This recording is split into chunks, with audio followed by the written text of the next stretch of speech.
Welcome to Let's Talk Apprenticeships, where we talk all things apprentices, the myths, the legends, and the potential and the numerous opportunities it brings to individuals. All of this brought to you from the Breed Sunrise Studio here in Sydney, Australia. Yeah, and we are doing episode 1 where we talk all about ourselves. You get to know us, why we are doing this, and where we have come from. This podcast is from our expertise and our experience in the industry. So we'll start with Raman. We're going to do a timeline for you guys where Raman is the beginning of this story. So Raman, do you want to let us know where your apprenticeship all started and this journey started? Excellent. So my name is Raman Badekar.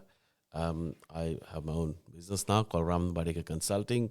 So my journey started in India as a what they call a millwright maintenance mechanic apprentice, which nowadays in Australia is called a maintenance fitter.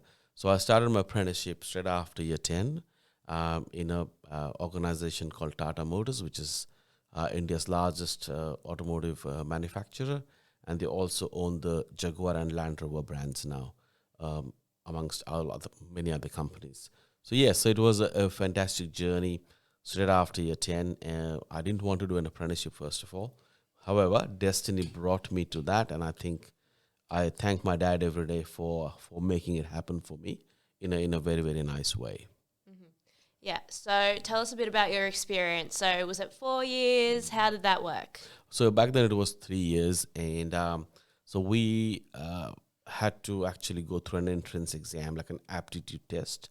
It was very competitive back then, so you had to have a certain pass mark in your science and maths in year 10.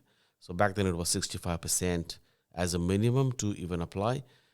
You had to back then send a application in an inland letter, which is like a postal thing, after it's advertised in the papers. And the entrance exam was, they used to hire a university campus. So back in my time, that's 1992, there were 12,000 applications. So which means there was a sea of people who came and did the 3-hour entrance exam, which has mathematics, science, a lot of physics in it, a bit of technical and a lot of general knowledge, what's happening in the world kind of thing.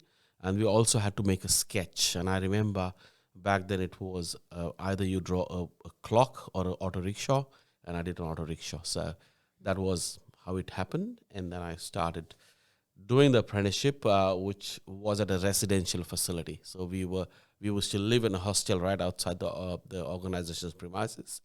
First year was a lot of theory and classroom, and then second and third year we used to go and do sort of more on in-plant training, as they call it. Yeah, so after you completed your apprenticeship, what did you do next? Okay, I became a technician. They used to have a lot of mini factories within the business, so I became a maintenance technician in one of those factories within the company. But whilst I was doing that, I also then did my HSC part-time, and also started doing a diploma of mechanical engineering and then a bachelor's of commerce at the same time. And at this point, were you in India or in Australia? I was still in India. So I think from my apprenticeship beginning to when I left Australia, left for Australia, it was about a 13-year period. Yeah. And what were you doing what were you working as in India before you, like at that time, before you shifted over to moving to Australia? Oh, that's a good question. So I, within the organization, because of my tertiary education, and obviously I did a lot of other things like improvement projects, participating into quality championships and all that internally. Plus the tertiary education got me up into development roles, and the exit role I can say is that of a research and development engineer. Yeah, so even though your apprenticeship, you started doing your trade, that led you to having the skills to even move country. Absolutely. I think I would say that was the thing which helped me move the country. So leave the country or migrate to Australia. I came on under a skilled visa, and even if you put all my tertiary education back in the basket, my apprenticeship solely got me to Australia. Yeah, so once you got here, tell us what happened next. All right, when I come to Australia, I go back on tools, and again, my apprenticeship gave me that straight opportunity. within 7 days of landing in this beautiful country. So I got a job as a fitter machinist in an engineering company. And again, with the skills, the values I learned in my apprenticeship and through the post apprenticeship experience, I became an assistant workshop manager within first 6 months. Yeah. And then from when that happened and when we met in 2011, what happened in between there? Okay, then I did again some further education through TAFE again. Big plug-in for TAFE. Did Sponsor us. yes, good New South Wales TAFE. Yeah, so a graduate certificate in management communication, because I come from a non-English speaking background, so I just wanted to acquire the skills. Again, skills, I double quotes, great skills to communicate as a manager when I became one, and then I got into Cummins South Pacific, which is world's largest diesel engine manufacturer, and I went there as a workplace trainer and eventually became an apprentice program manager. And that's where I met you, found you rather, in an exhibition, and then you became my apprentice. Yeah, that's it. And that's where our timeline continues onto my part. Yes. Raman's interwoven into there, and it's good to hear more of your story, Raman, because even though we've known each other for over 10 years at least, some of those details of your story I haven't heard before. Yeah. So me and Raman met 2011. We're at an apprenticeship expo.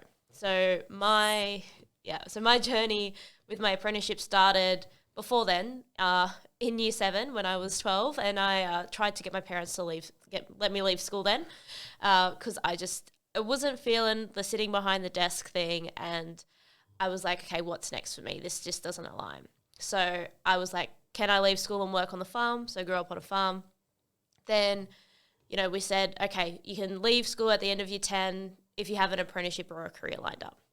So then when I was in year 10, which was 2011, I was doing work experience, I was attending expos, I was doing interviews with trade schools, looking at pre-apprenticeship courses, and then me and Raman met at the Apprenticeship Expo, the Brett Carter Apprenticeship Expo in Western Sydney. Yes. And I think it was in September of 2011, around that time.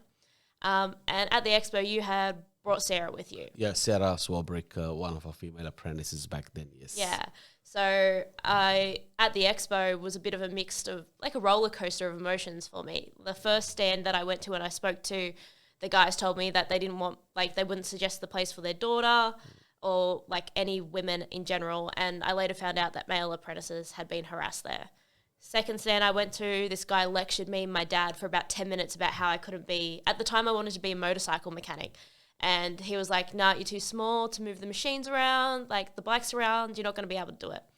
And then I was super deflated, as you could imagine after that. I was 15 at the time. Then parents kept walking me through. Then we come across Sarah. And you had brought Sarah to the expo because you knew the impact that it would have, people being able to see someone that looks like them. So that's literally what happened for me. Sarah, she was the same height as me. She was the same build as me. And at the time, we were both blonde. As yes. Raman knows, it's changed a few times since then. Well, you're a bit more curly, but yeah. Yeah, that's it. But even just having her, after having that lecture about how I couldn't do it, seeing her and well, she's doing it, why can't I do it? So Sarah had encouraged me to do work experience at Cummins. I did. I loved it. I applied. I got the job there and, spent my teenage years doing my apprenticeship there with Raman, with you as my apprentice program manager. And I had that roller coaster of going through there. It wasn't all smooth sailing.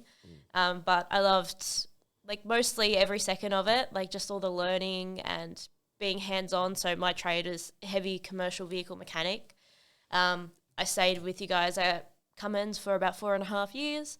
Then I went in and worked on farms in Greater Western Sydney, servicing everything that moved and should have moved on the farms. And my boss there had told me that this is where you will learn to become a real mechanic. Yeah, absolutely. Out in the middle of the paddock. Yes. And you have to fix it. Absolutely. I've come to see you there as well when before the WorldSkills competitions. Yeah, that's it. So WorldSkills is something that we also have in common, Raman. Yes. So you want to talk about your journey with WorldSkills quickly? Absolutely. So I've been a judge on WorldSkills now for 11 years and I've judged region. Start from the beginning. Okay. So from the beginning, I would say is that I think we had a few apprentices. So Didn't you compete? I did compete, but Yeah, it that's was what I meant. okay. My bad. So it wasn't a world skill competition back in India, but it was a national skill competition. So so apprentices who excelled in the final exam, we used to call it the NCVT exam, which is a National Council of Vocational Trades. That's the penultimate exam you do to then be classified as a tradesperson post that point.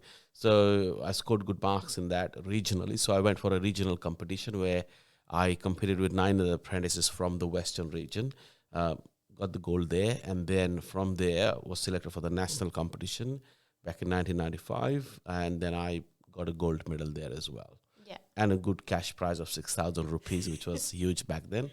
Never got the actual gold medal. Nowadays they get it. All that is now turned into a world skill competition. So although it was a national competition, the format is quite similar to world skills. So I had a great mentor back then who helped me make those little changes in how I prepared, and those little things got me the medal. So I always had in me that I think I should do what he's done for me to someone else, and along came a few good apprentices like yourself, where I could coach you and get you the medal. So in that sort of my endeavor, I ended up becoming a judge on world skills to understand the format, and since then I have been a judge as a regional judge and national judge, international expert, and I can proudly say coached at least 2 national gold medalists. First being James Ripa, and then second being Louise Azzopardi, Australia's first female to ever compete in heavy vehicle comp, and first female to win a gold medal in heavy vehicle comp, and the first female to represent Australia in a heavy vehicle national world skills Yeah. competition. Yeah. That's it, yeah. So the journey of WorldSkills has been going on for a lot of people for a long time. Like I said, my second workplace, my boss there had also competed in WorldSkills in his time. So it's something that really connects the community as well, and just seeing that like level of excellence and the value of that in the trades community. Like my experience was, I was a 4th-year apprentice. I went and competed in the regional competition, went into the competition with the goal not to come last. Yes. I ended up coming second. And then, first place automatically goes to nationals. So I didn't get that automatic path. But then I had people vouch for me and say, look, Louise will be a really good competitor if there's any space there. There was some space there. So I found out about 8 months before the competition that there was space. Trained up for that, and I was thinking to myself, like, none of this second bullshit, like, we're going to win it now. We've done that already. So ended up training hard, doing some extra TAFE courses, and then going in and, taking out gold in that competition. Then put forward to compete internationally, where I was the first female in the international level as well, and I believe still currently the only female that's competed at international level in the heavy vehicle competition. And yeah, from there, like, now we were in the last round, I was chief judge and you were deputy chief judge, Raman. Thank you, and it was a pleasure working under the Louise Azzopardi as a chief judge and the taskmaster. But you were a better taskmaster than me, and it was always good to see the apprentice exceed the master. So I think it was pretty good. I mean, jokes apart, it was fabulous experience working under yourself, and the whole holistic approach you brought to that year's organization was amazing, and I could see, because a lot of in WorldSkills, it's a very close community. WorldSkills Australia, I would say, and people have been there, and they're very passionate people, and they are in a way experts in their own field. But the way you brought them on a journey which was looking forward, and especially I remember we working on the what we call that system which we put marks in. Oh God, now. Anyway, that's okay. Anyway, we call it the Jeff Ball system, and it was hard to then put all those parameters, and fine tune the markings and alignment with the WorldSkills international standards. So to see you navigate your way through that with innovative approaches was fabulous. So again, a person who's done an apprenticeship comes with so many transferable skills, and we can always link back to what you did at that project back to your apprenticeship days, and I think back and forth all the time. That's it. So we've touched a bit about our journeys. What are you doing now, Raman? Okay, so I have my own business, as I said, Raman Badekar Consulting. So under that, I do a lot of training and assessing work. I do coaching. Coaching can be from an individual to an organization on careers, on training program development, on performance management, etc. I continue to work with WorldSkills, judging competitions. I have now also embarked on a journey of mentoring apprentices from other organization. I've done some international work in that space in India, as well as now in China. I have been providing them with training in marine technology, but also doing a lot of soft skills delivery, also bringing in a lot of innovative teaching methods to do that. So I think I quit corporate 2 years ago, and thanks to you for pushing me to do that. And it's opened so many more doors to make a difference in people's lives. So if I have to again repeat, I do a bit of a plug for myself. So do training, assessing, coaching, developing training programs. I've recently done a gig in helping someone do business process development as well. So that's pretty much what I do. One more thing which I do is doing skills assessments for people who want to migrate. So I do some contract work for organizations who do that. So in a way, I can say I deal with countries like China, India, Ghana, Zimbabwe, countries of Africa, Philippines, Bangladesh, Sri Lanka, etc. Yeah, that's it. So like your apprenticeship has led to all of these opportunities, of course, and experiences. And Louise, you've been a celebrity yourself now, so yeah, so a bit famous now. Yes. So after when I got off the tools, which was in 2018, I become a trainer and assessor. So I was working full time teaching apprentices and trade upgrade. And really just it was more than just the technical side of things. It was more that softer skill side of things, supporting apprentices and tradesmen, tradespeople with their mental health, with their confidence, with their communication, so then they can really exceed technically. And then from there, that was when I was like, no, you know what, I can do more with helping these apprentices and these tradespeople. And that's when I started my own business, Louise Azzopardi Training and Development Solutions. And mostly we focus on coaching and the culture. So confidence coaching, overcoming anxiety, creating psychological safety in the workplaces. And we do that through workshops, one-on-one coaching and group coaching. So that's really just all the skills from the apprenticeship where we were quite young. Like you said, you left year 10. I was 15 when I started my apprenticeship.